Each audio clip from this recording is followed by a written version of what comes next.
May mangilan-ngilan na tayong mga kapatid na inagahan ang paggunita ng undas.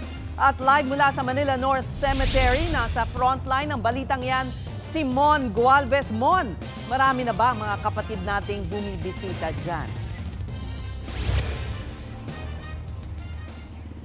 Sa mga oras na ito ay kakaunti na lamang yung bumibisita o pumupunta dito sa Manila North Cemetery. Malayo sa sitwasyon kaninang umaga hanggang hapon kung saan naramdaman na yung unang bugso ng mga dumadalaw sa naturang sementeryo. Kaya naman mas hinigpitan na ng mga otoridad ang seguridad sa lugar sa inaasahan ngang 2 milyong kataong pupunta dito sa sementeryo.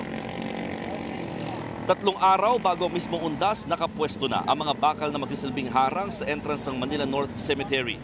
Bawat pumapasok, iniinspeksyon, lalo't mahigpit na ipinagbabawal sa loob ng sementeryo ang mga matatalim at lumiliyab na bagay. Bawal din ang sigarilyo, vape, baraha at gitara, pati na ang iba pang pampaingay gaya ng radyo o speaker.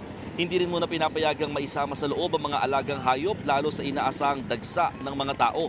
At sa mga bibisitang may kasamang bata, susutan din sila ng wristband tag. Nakasulat dito ang pangalan ng bata at contact number ng guardian sakaling mawala o mahiwalay sa mga kasama. Sa tansya ng mga otoridad, posibleng umabot ng hanggang 2 milyon ang bibisita sa Manila North Cemetery sa undas ngayong taon. Mas marami yan kumpara sa 1.7 na milyong bumisita noong nakaraang undas. Nakaset up na rin sa lugar ang puntod finder assistance sakaling malimot kung saan nakalibing ang mga namayapang kaanak. Samantala, 10 lalaki hindi bababa sa 10 lalaki ang nahuli ng mga otoridad na nakahubad o walang damit pantaas sa loob ng sementeryo. Depensa ng ilang nahuli, naglilinis lang daw sila ng mga puntod.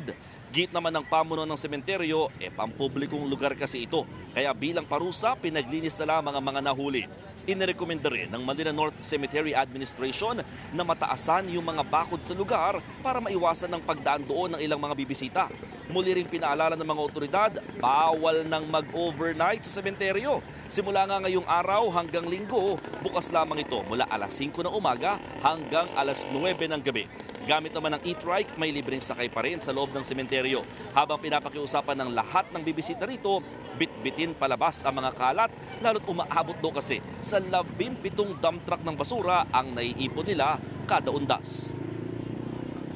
Sa ngayon, nakadeploy na rin dito ang iba't ibang mga security forces para nga magbantay sa paligid ng sementeryo. Nakamonitor din ang pamunuan ng Manila North Cemetery sa halos 100 CCTV na nakakalat dito sa lugar para maiwasan ang anumang klase ng krimen kasabay ng pagdagsa ng mga pupunta sa sementeryo. Maraming salamat, Mon Gualvez. Mga kapatid, Julius Babaw po. Para sa komprehensibo at makabuluhang balitaan at talakayan, mag-follow at mag-subscribe na sa social media pages ng News 5.